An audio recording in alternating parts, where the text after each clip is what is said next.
Seguimos com as entrevistas com os candidatos ao Senado que têm representatividade lá no Congresso Nacional. Por ordem de sorteio realizado com os representantes dos partidos, hoje é a vez da comandante Nádia, do Progressistas.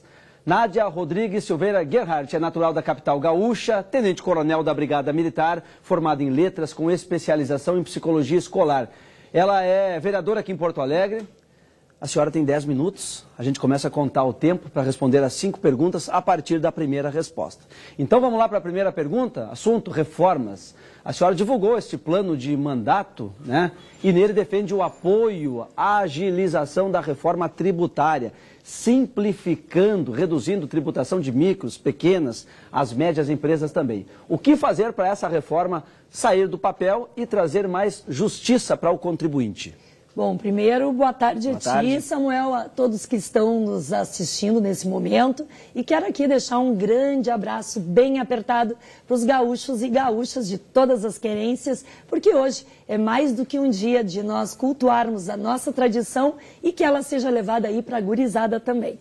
Bom, tu falaste muito bem, Samuel. Eu sou a primeira candidata no Rio Grande do Sul, desde todas as eleições, que tem um plano de mandato para o Senado. Porque não podemos mais aguardar por improvisos. O Senado requer ação e que essa ação esteja compilada em compromissos. E um desses compromissos, como tu bem falaste, é a questão das reformas. Mas eu te diria que para o Brasil dar certo, e nós teremos que ter uma grande reforma para que as outras possam acontecer, que é a reforma política. Porque nós não podemos ficar dependentes totalmente de um sistema que é regido sempre pela próxima eleição. E quando eu falo em coragem, que o Senado precisa de coragem, é essa coragem de fazer as mudanças necessárias, a começar pela reforma política, que ela não pode estar agradando partidos, mas ela deve ter um olhar cuidadoso para com o nosso Estado. Então, a reforma tributária, por certo, tem que sair da gaveta, porque o custo Brasil hoje está em torno de 1,5 trilhão de reais. Isso é mais ou menos quase 21% do PIB, ou seja, os empresários estão pagando quase que para trabalhar. Temos que simplificar e temos que tirar essa reforma da gaveta o quanto antes. Vamos à segunda questão, assunto competitividade. A candidata também defende mudanças, mudanças na Lei de Liberdade Econômica aprovada lá pelo Senado em 2019, com foco no combate à informalidade. Como funcionaria isso? Bom, é importante a gente falar que a liberdade econômica veio exatamente para que a gente tivesse uma competitividade maior. E eu sempre proponho que nós tenhamos uma segunda parte da liberdade econômica, que é o quê? Combater a informalidade, combater aquele sonegador e, principalmente, no meu plano de mandato, que vai te defender. Quando a gente fala em reforma, que fala em competitividade, muitas vezes as pessoas que estão nos ouvindo não entendem. E eu vou falar para o senhor, para a senhora que está em casa. Isso significa emprego. Isso significa que tu vai ter condição de ter a tua renda para sustentar a tua família. Ter uma reforma tributária, ter competitividade entre os empresários, de uma forma que simplifique o tributo, de uma forma que esse empresário possa abrir a sua empresa com maior eficácia e rapidez, significa para o senhor e para a senhora, sabe o quê? Oportunidades. E oportunidades também para os nossos jovens, que eles também precisam oportunidade do primeiro emprego. Isso tudo está no meu mandato e eu vou te defender a partir disso. Vamos para a terceira das 5 questões. A terceira questão é sobre o tema meio ambiente e sustentabilidade. A senhora já declarou a intenção, de se eleita atuar na definição do formato empreendedorismo rural, que garante, entre outras coisas, a permanência do jovem no campo. Em quais pontos é preciso avançar para a gente fomentar o desenvolvimento do agronegócio e para aliar esse crescimento às questões ambientais também? Bom, é importante falar sempre na nossa juventude. Hoje os nossos jovens estão saindo do ensino médio com 62% de defasagem em língua portuguesa e 93% de defasagem em matemática. E óbvio que a educação já não ia bem, agora está de mal a pior principalmente por 2 anos de escolas fechadas, onde o seu filho teve que ficar em casa. O Brasil fechou 75 semanas de aula, enquanto a Europa, que também teve a mesma pandemia, fechou 15. Então alguma coisa está errada. Para a gente manter a sucessão no campo, para a gente manter o jovem no campo, nós precisamos do quê? De tecnologia.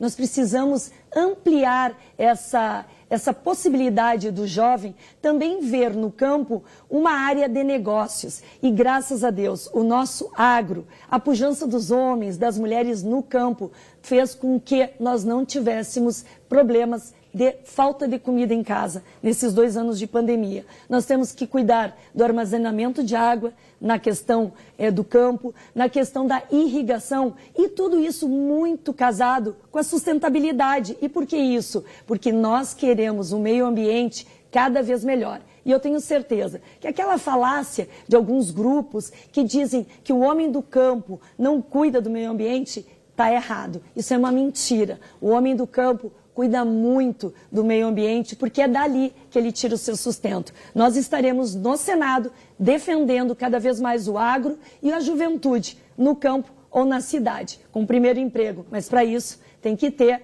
educação, ter também a educação técnica, que é tão falta tanto para nós, educação financeira, e eu defendo, claro, as escolas cívico-militares. Vamos seguir nesse assunto, educação, infraestrutura e educação, na verdade. Ainda no plano de mandato ao Senado, divulgado pela senhora, é citada uma das prioridades, a força-tarefa para zerar a conta dos municípios gaúchos, né, que não têm acesso ao asfáltico, bem como a duplicação da BR-386, a 290, a BR-116 aqui também.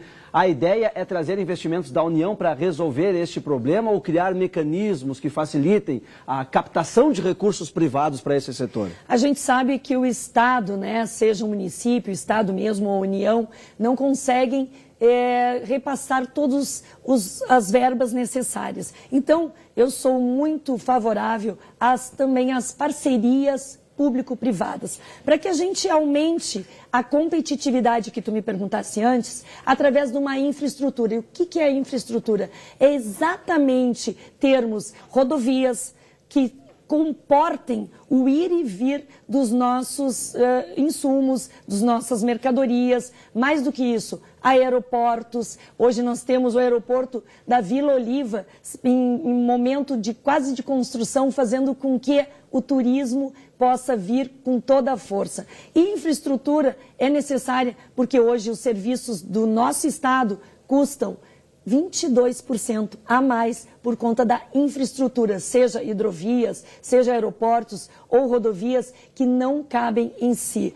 E outros estados de 8 a 12, ou seja, temos que aliviar a carga e temos que melhorar isso. Eu serei uma senadora que estarei de olhos atentos, fazendo esses bons debates para que o Rio Grande do Sul realmente volte na posição que ele não deveria ter saído, que é o protagonismo dentro do Brasil. Hidrovias também está no plano, utilização de hidrovias, e como o Senado pode contribuir para que o Estado use mais hidrovias? Totalmente, né? Nós temos aí um segundo porto sendo conversado, já está em fase de liberação de licenciamentos, o Porto de Arroio do Sal. Nunca esquecendo, óbvio, do nosso Porto de Arroio de Rio Grande, mas ter um segundo porto significa que nós podemos ampliar a nossa capacidade. Santa Catarina tem 6 portos e estão construindo mais 3. Nós também podemos.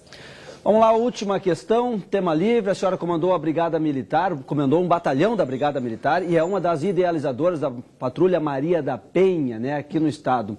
A candidata pretende trabalhar para garantir a ampliação dos mecanismos de defesa da mulher em meio a essa escalada de violência que a gente está vendo, violência de gênero em várias partes do país, inclusive aqui, né, caso do Rio Grande do Sul. Olha, eu te diria que o problema do Brasil se simplifica em uma palavra: impunidade. Eu não posso mais aceitar o agressor de feminicídio, o agressor de uma violência doméstica, ou até mesmo do cachorro ali que estava sendo arrastado, ou qualquer outro tipo de crime que seja impune.